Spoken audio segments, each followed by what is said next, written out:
Deadpool. That sounds like a fucking franchise. Well, what a bunch of Deadpool poop. Welcome back to PJ's Movie Time. I'm your host, PJ, surrounded by all this nerdery, hoes. And last week we reviewed this awesome movie from 2000, one of the greatest comic book movies ever made, X-Men, which really set the stage for a lot of other movies to happen. So let's thank them for that. Thank you, X-Men. Today I promised you I would review Deadpool from 2016. Now, there's a lot of history behind this movie here. Yeah. Because they wanted to make this movie way back in 2004.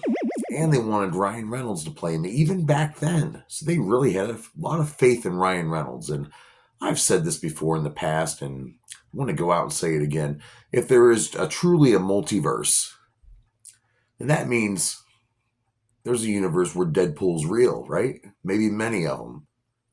An infinite amount of them, you know?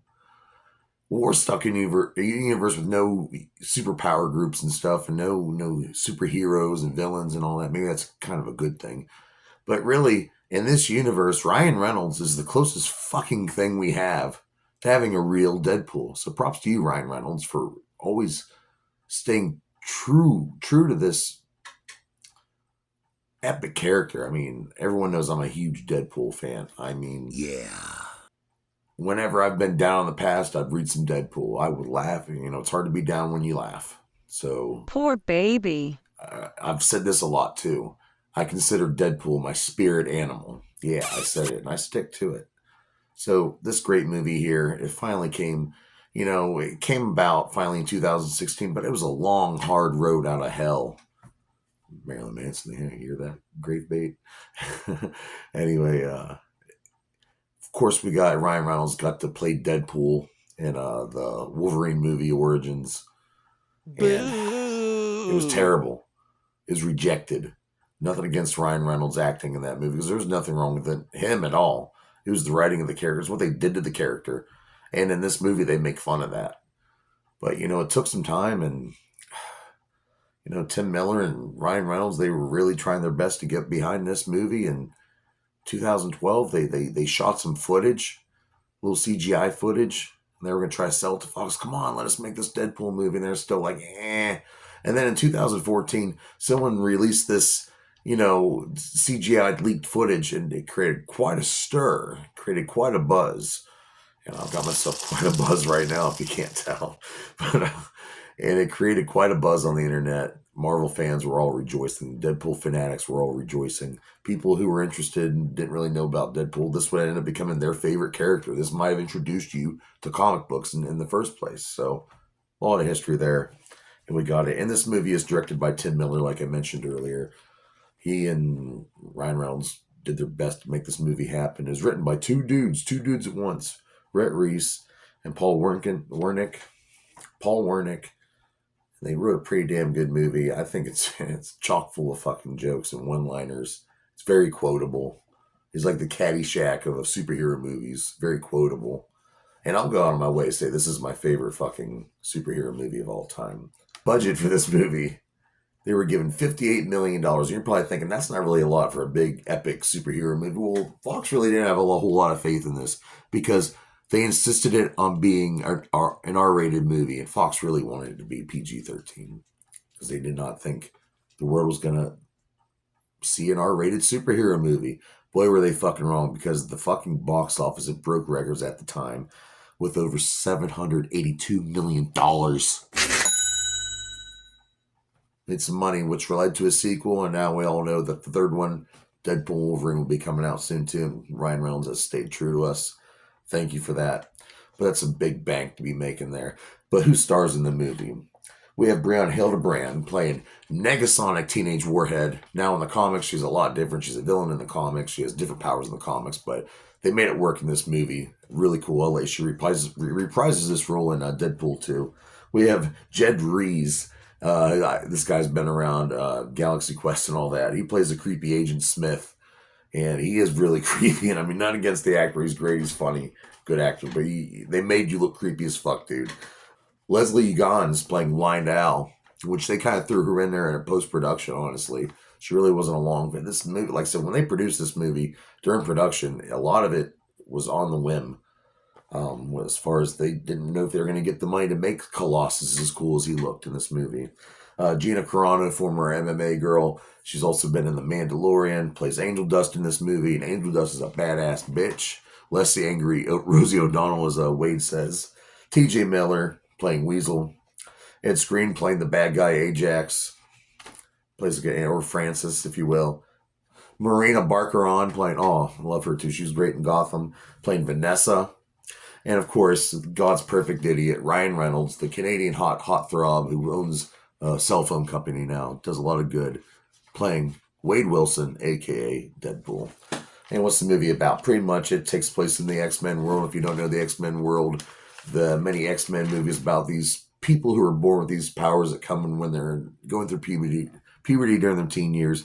Well, Deadpool, he's a mercenary. He's did a lot of special ops and all that, and he's good at killing people, and he does it for money, and he doesn't really hide that. So he falls in love with this girl, Vanessa, and he finally wants to settle down. Pop the question, but boy, do you know he gets hit with cancer in his brain, lungs, heart, colon, all that stuff. He's gonna die. So they're devastated. He just wants to go off and die. He's approached by this shady guy from the government. He says he's from the government. He can cure his cancer and turn him and help him develop mutant powers, become a superhero like the X-Men.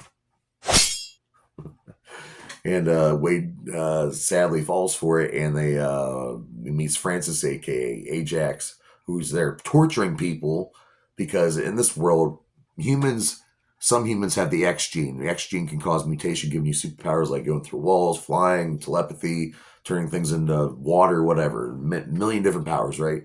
Well, then some humans are born with it, but it's never activated, okay? So Ed Skrein's character is pretty much torturing people and activating their latent mutant genes. And he does it to Wade. And boy, you know that it mutates the cancer along with the powers that he's given. So he's from the inside out, tumored all over. It looks like an avocado had sex with a much older avocado, as is explained in this movie. But he's given superpowers. He's got a little extra strength. He's super heal. He can pretty much come back from almost anything. Even in the comic books, he came back from like a drop of fucking blood at one point. So Deadpool's on fucking his healing powers surpass Wolverine's. So yeah, and then there's this big battle, and the building falls on Wade, and the bad guys, all that guy's dead. We don't have to worry about him again. But boy, were they wrong. He decides to become Deadpool, the merc with the mouth, and he tries to get revenge, trying to track down Francis, aka Ajax. He wants revenge. He wants to go back to Vanessa. He doesn't think she'll accept him, though. It's a good movie. The X-Men try to, two members of the X-Men, Colossus and Negasonic Teenage Warhead, try to give him a hand. And they wanted to turn to a good guy, but Wade isn't really ready for that. He's not ready to be a hero, but he's ready to save Vanessa and cure his face. Good movie. Lots of good action. Let's get into it. Like I said, development took place since 2004. It finally came around 2016. There was that test footage I mentioned. They kept that under hush for a while. It got released, and boy, it created all this. Russ Schinkel did the suit design. The suit design looks so good. They wanted to make it look good and make sure, it looked a little gritty and the dirt and stuff, that it's not always perfectly tidied up, and they did a really good job there. And I love the suit. When they dropped the suit, Tim Miller and Ryan Reynolds cried, like literally cried tears of joy when they saw the suit. And they ended up making 6 versions of that suit for this movie. Bill Corso did the makeup, so you can see the lumpiness on Ryan Reynolds' face, and of course, the CGI was done on Colossus. The actor didn't want to portray Colossus from the old film, so they had another guy. And honestly, they didn't know how he was going to look. They didn't know if they were going to get enough money for the CGI, so they weren't sure about the whole Colossus thing. But I think he ended up looking really good. It was mostly filmed in Vancouver. And didn't really take them a whole long time to film this. Pretty cool with the amount of time they did. Ken Singh was a cinematographer. He didn't want this to look like any other superhero movies at the time, and I think he did a great job. Of course, the inside of the X-Men mansion with the big silver X. They had to bring that because it's in the continuity of the X-Men universe. Robert Alonzo, Philip Silvera did the stunt work. And some really good stunt work, some really good fights here. I really like the fight between Deadpool and Ajax at the end. It's really cool and synchronized. Really cool. a lot of stakes are high because someone's gonna die, and it's gonna be the love of his life. So will it happen? You need to watch this movie. Soundtrack was pretty cool and all over the place. Of course, we had "Careless Whisper," the main theme by Wham, and we had Juice Newton's "Angel of the Morning," which starts off. And let me tell you, the opening scene of this movie, the intro, the opening credits, not just superhero, Marvel, or DC, or Image, but any movie of all time. Greatest opening scene of all time. It is great. It's violent. It's funny, and it's got this cool song. And X Gonna Give It To You by DMX. And we have Team Head Kick, the Deadpool rap, and I love the Deadpool rap song. I sing it all the time to myself in the shower. It's great. Of course, I love Deadpool. There's some really cool Deadpool comics you can read. You can read all the originals. He started off in New Mutants. Then went into the X-Force. He's kind of a villain at first. Then got his own freaking comic book with many volumes and some cool ones like Night of the Living Deadpool. And there's Deadpool versus Gambit, Deadpool versus Carnage. Some really fucking cool stuff. There's a Deadpool 2099. Cool stuff. Of course, Cable, Super Mutant from the future, teams with Deadpool up, become kind of tight, reluctantly. And this does lead to Deadpool Part 2, which is really good too. I want to say this one's a little better, though. Just a little bit. But they're both great movies. And what will happen, seeing Hugh Jackman coming back as Logan Wolverine again, teaming up with Wade Wilson, and this MCU introduction, bringing these characters finally into the MCU. A lot of multiverse, time travel going on. What's going to happen, bub? I don't know, jackass, but it's going to happen finally. And what do I rate Deadpool from 2016? One of the greatest movies I've ever freaking watched ever. My favorite superhero of all time. I mean, fuck, I'm giving this 5 out of 5 dog dicks. If you don't like it, come get me then, all right? Join me here next week on PJ's Movie Time, because X gonna give it to you and have sex with you. We're here next week on PJ's Movie Time. Who knows what I'll do? It could be horror, it could be comedy. Maybe I'll do a documentary. But I hope you've been having fun. Join me here next Monday. Every fucking Monday. PJ's Movie Time. Movies. Ah, woo.